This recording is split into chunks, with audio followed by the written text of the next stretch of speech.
Good morning guys, in front of me is REALME 11 Pro Plus, and let me show you how to reset settings on this device.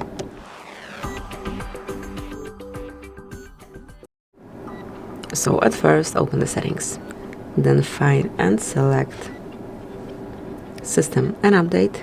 Here you've got Backup and Reset, just mark it, select Reset Phone, and you will notice a Reset All Settings icon. Mark, draw an unlock pattern, and tap on Reset.